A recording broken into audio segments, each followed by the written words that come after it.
This training module is for administrators who have rental assistance grants through the Housing Trust Fund and Bridges programs. It explains how to report housing-related expenses such as security deposits, application fees, utility fees, and excess utility fees. The tutorial also includes how to report and request reimbursement for adjustments. Please consult your program guide for a list of eligible expenses, as they vary from program to program.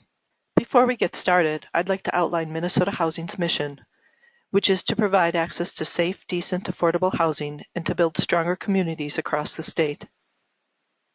The agency accomplishes this by offering products and services to help Minnesotans buy and fix up their homes, and by supporting the development and preservation of affordable rental housing through both the financing and long-term asset management of projects and developments. The agency has also pioneered a successful model for supportive housing that helps stabilize the lives of some of the state's most vulnerable citizens. This tutorial outlines what items can be reported as housing-related expenses and how to properly report them for reimbursement. It will also outline how to request reimbursement for excess utility expenses. We'll also review the Adjustments tab on the log and discuss how it's used. When requesting housing-related expenses for the current draw request month, navigate to Section 5, Housing-Related Expenses of the Monthly Log 1 tab. To do this, find line 12 and move the navigation bar, which is on the spreadsheet, to the right to find Section 5. Click the drop-down arrow to select the applicable housing-related expense. If the type is not listed in the drop-down list, email the Rental Assistance Program Manager to discuss a possible one-time exception. If the exception is approved by Minnesota Housing, you would then select the option Other Allowed Expenses with MH approval. With this section only, indicate the type of related expenses in the notes section of the payment request for that particular participant. The spreadsheet allows up to 2 housing-related expense entries for each participant. Refer to the log as seen on the slide. As you enter amounts, the field will require a whole dollar amount entry. Round to the nearest dollar as applicable. Once the housing-related expenses are entered, the housing-related expenses amount will auto-populate into the housing-related expenses column in Section 3 of the draw request form. If there are more than 2 expenses being requested for a participant, you will need to add the additional expenses to the Adjustments tab. After completion of the payment log, all housing-related expenses will then auto-populate to the RA Funding Request tab of the workbook. Prior to submittal, please verify they are correct. Note that after reporting housing-related activity and reimbursement has been received, administrators will need to clear these dollar amount fields on future reports that will be submitted. The fields should be blank when submitting a subsequent draw request. If Minnesota Housing staff finds that a previously reported dollar amount has already been submitted and reimbursed, your payment request will be delayed and Minnesota Housing may require resubmittal. In regard to excess utilities, it is necessary that administrators have consistent policies about how excess utilities are paid and to whom. Also note that administrators can only be reimbursed up to the local payment standard and not beyond, regardless of the total utility payment. The excess utility payment can either be paid to the utility company directly on behalf of the participant, or it can be paid to the participants so that they themselves can make the excess payment to the utility company.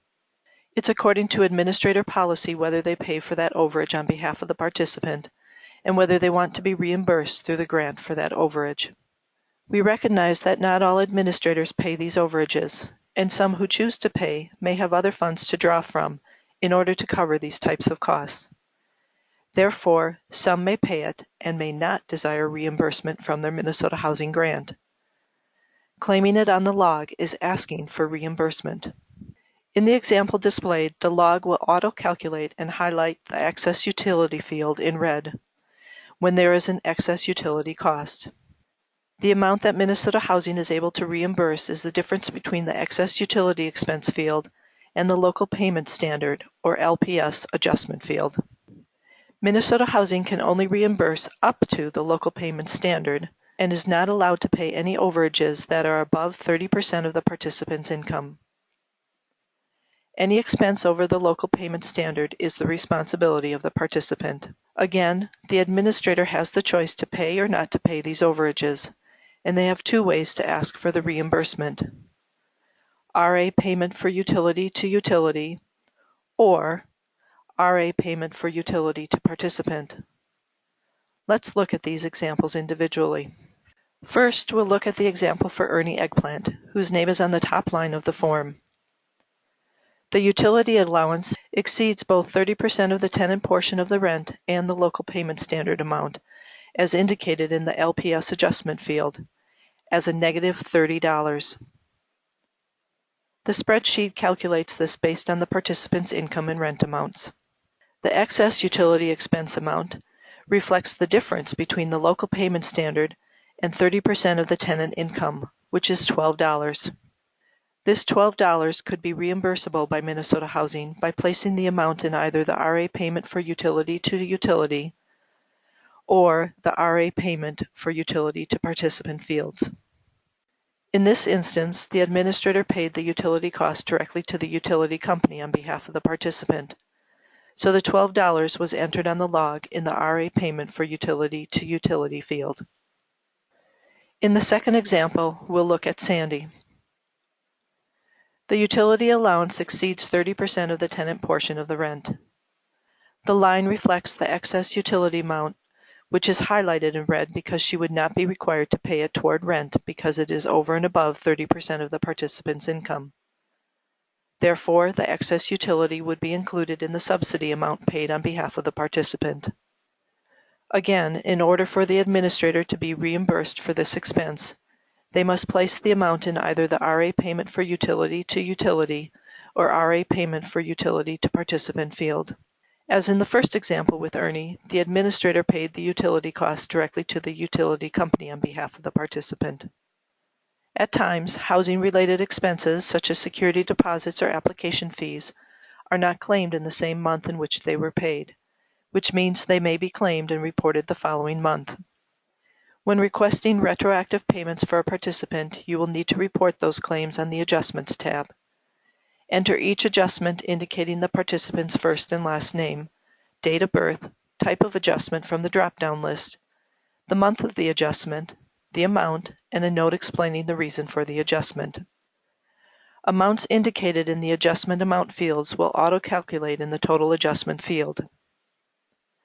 Note that the total adjustments amount field is formulated to automatically round to the nearest dollar amount.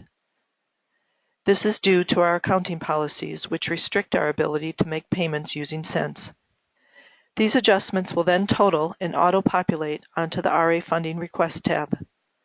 Verify the adjustments on this tab are correct prior to submittal. There are several training modules that have been developed to help you accurately submit your reports. The tutorials are tailored to assist you in the payment reimbursement process and the use of the draw request form. Please view them at your earliest convenience.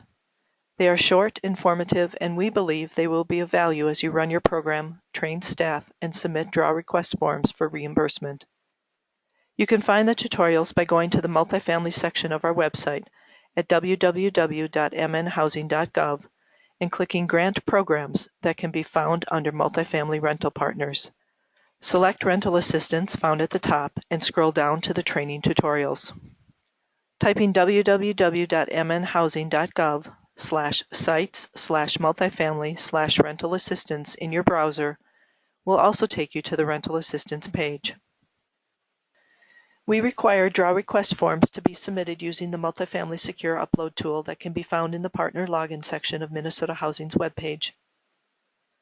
Our Secure Upload tool provides a secure way for you to submit private data that has been entered on the draw request form. It also allows you to track submitted items and confirm Minnesota Housing's receipt of those items. On Minnesota Housing's main webpage, which can be found at www.mnhousing.gov, click Partner Login on the top of the page. Scroll down to the Multifamily Application section, click Multifamily Secure Upload tool, and follow the prompts. You will need to enter a recipient email address. Choose the email address for the rental assistance team and follow the prompts. The email address is mhfa.rental-assistance@state.mn.us. You can also access a link to the Secure Upload tool via the Rental Assistance for Administrators page. Simply insert the email address and follow the prompts. All of the steps are outlined in the Upload tool instructions. Again, when you begin the submittal process, it is imperative for you to have the rental assistance email address accessible because the Secure Upload requires that you correctly enter it for successful submission. Remember that the email address is on the last slide of this and other rental assistance tutorials and also can be found on our website.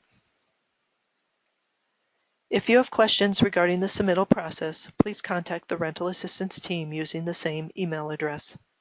Draw request forms, also known as payment requests, are due on the 15th of every month using our Secure Upload tool that was previously mentioned. Please ensure that they are submitted in a timely manner. If you anticipate that they may be late, notify the rental assistance team at the email address listed on the last slide.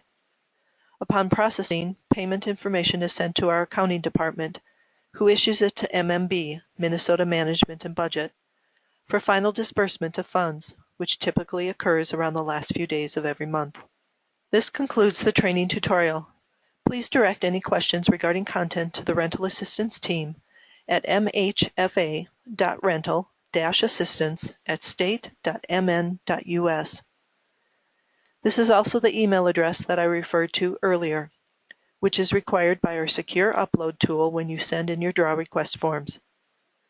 It must be exact upon entry or you will receive an error message. Again, the email is mhfa.rental-assistance@state.mn.us. We appreciate the opportunity to work with you. Thank you for taking the time to watch this tutorial.